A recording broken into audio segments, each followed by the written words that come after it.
today's video is going to be more of a like talking head video. I'll probably do some like b-roll in the background of gameplay or something like that. But what I wanted to talk about today is the question, will Diablo 4 be too casual?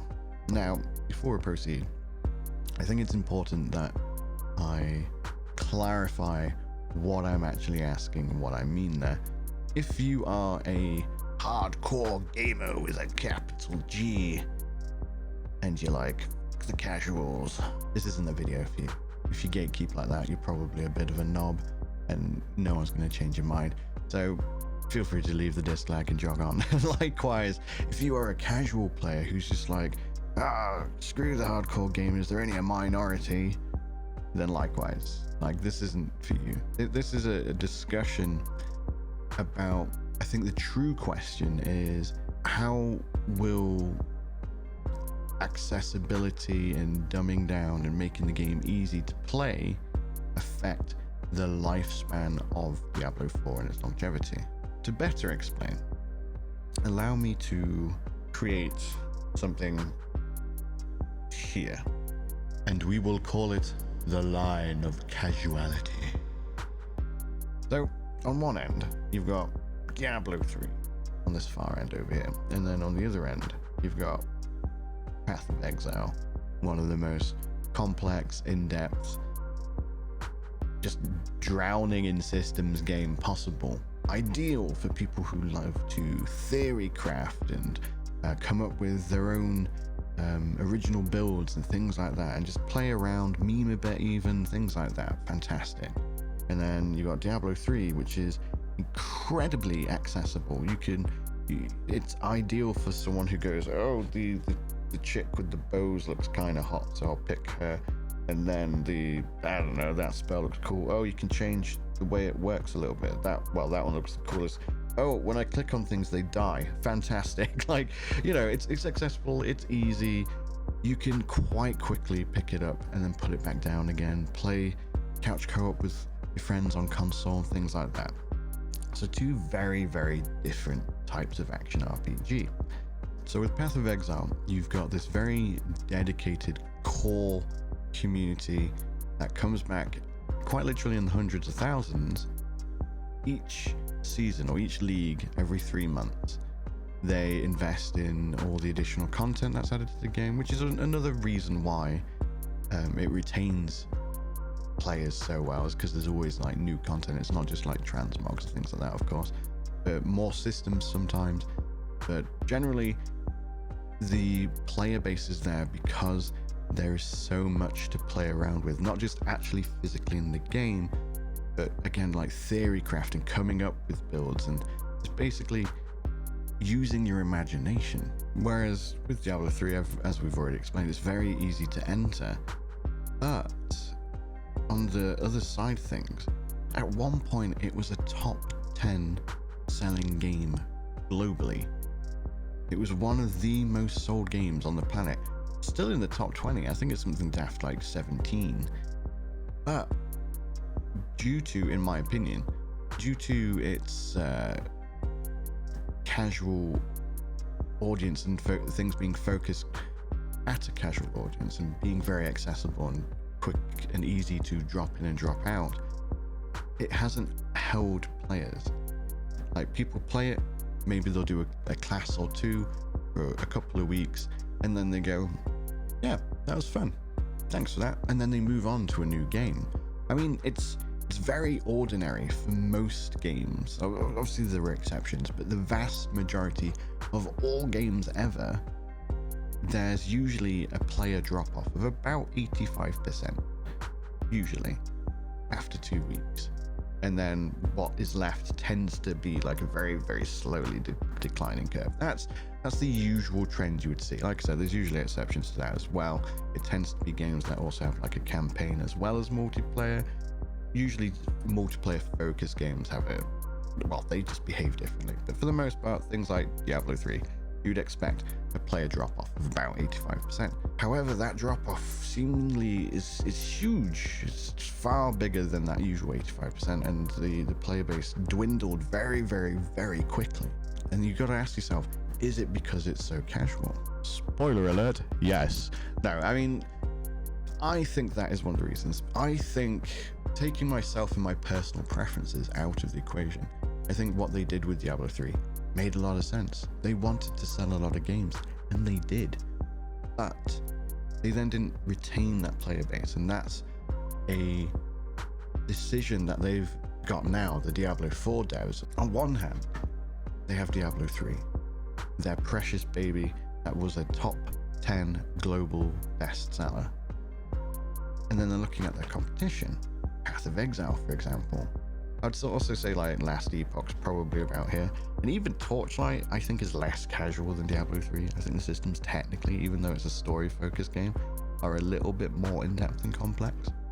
That's just me, though. I know you throw walking wherever you want, to be fair.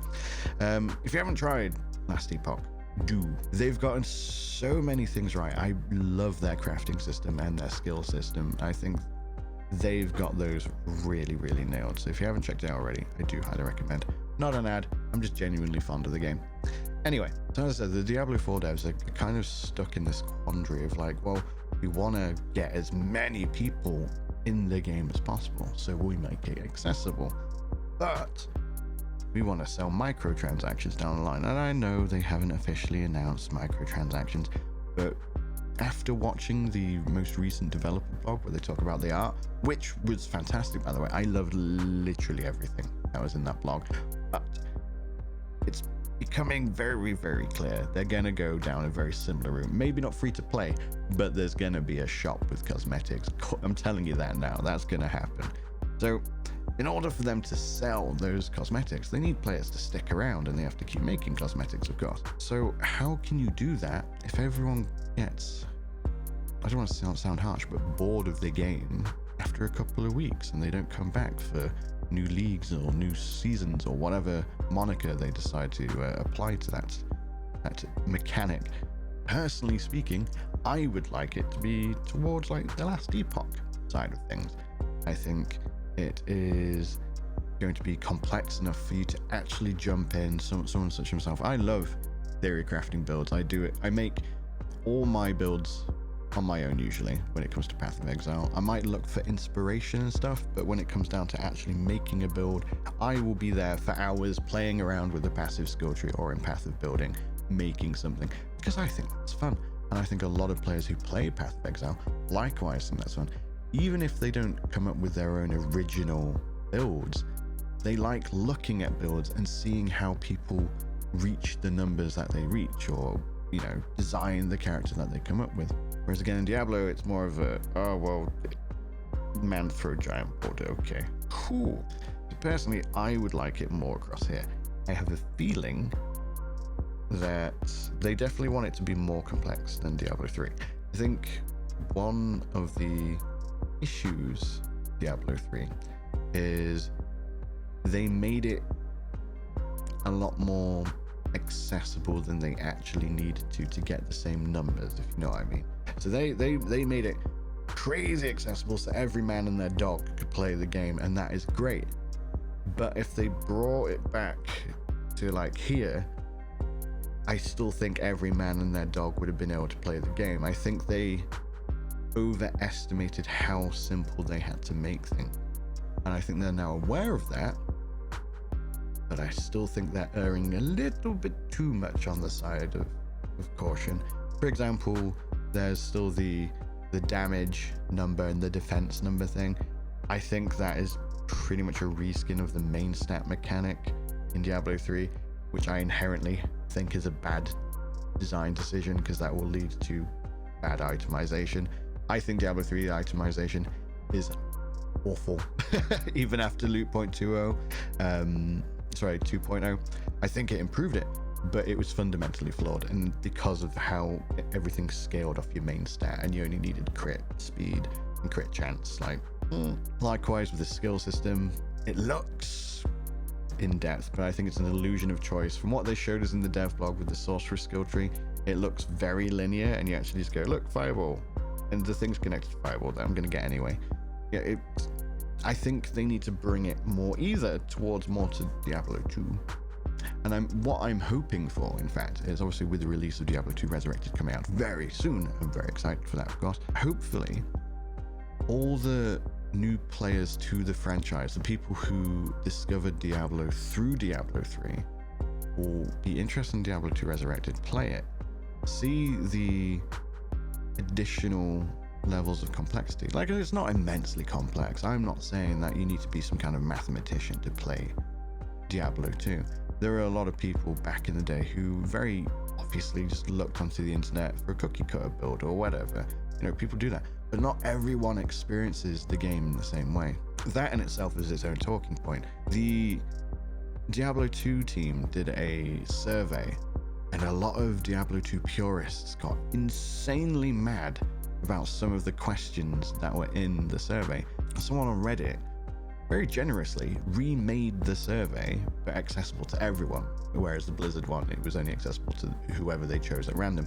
There were so many, oh my god, there were so many garbage theories about how people are picked. It's literally random. But anyway, the Reddit one, thousands and thousands of people did it, and it turned out like the really hardcore Diablo 2 purists who think that they are like the biggest majority of Diablo 2 players turned out to be about 5%.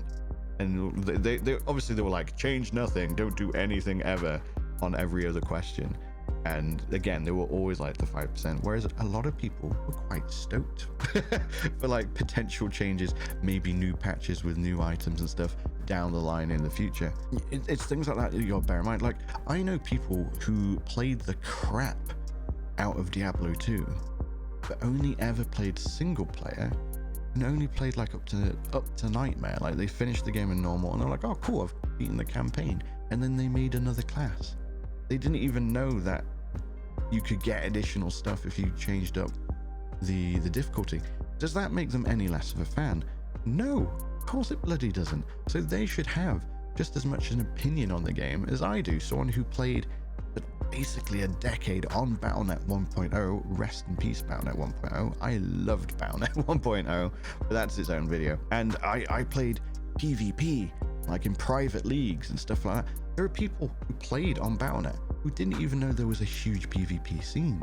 They just thought, oh, PvP's crap because I get griefed in public games. But there was entire private leagues of hundreds of thousands of players who were just like, yes, let's do all the PvP. Maybe not hundreds of thousands. It was 20 years ago. But a lot of bloody people, you know? And we all experience the games in different ways. Anyway, I digress. Diablo 4 devs, they have this decision to make. Like I said, I think they need to bring it a little bit more towards this end. I hope maybe a little bit of a nudge this way.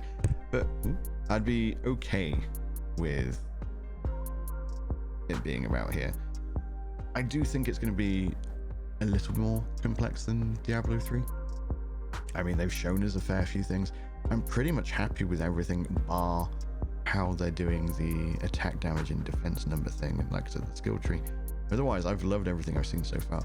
So hopefully Diablo 2 Resurrected gives them that nudge. The new players to the franchise who've only experienced Diablo 3 will be like, oh, there's a little bit more complexity here. This makes me want to play more and come back and experiment.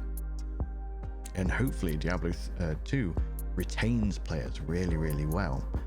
And then the Diablo 4 dev team will be like, huh, turns out people aren't that stupid. They can deal with slightly more complex things. And I know that comes across in a very smarmy and snide way, but like that's what Diablo 3 felt like. It felt to me like they were going, okay, how can we make this accessible? I know. We'll make it stupidly accessible. And I think that was a bit much. And I think ultimately that was one of the downfalls of the series. I have many criticisms for Diablo 3, frankly. I enjoyed it. Truly. I sunk a good like 400, 500 hours into it. But it just couldn't hold me in the same way that other action RPGs have. And it didn't ever at any point fill me really with the same joy. But again, why I dislike Diablo 3 is in its entire own video, which maybe I'll make someday, who knows. But yes, that's the question I want to explore today. Will Diablo 4 be too casual, as in will it affect how complex the systems can be, and how that will hold a core audience? Or am I just talking bollocks? Leave a comment, give us a like, subscribe, do what you want. Buy yourself a cake. Have a good one. Bye bye.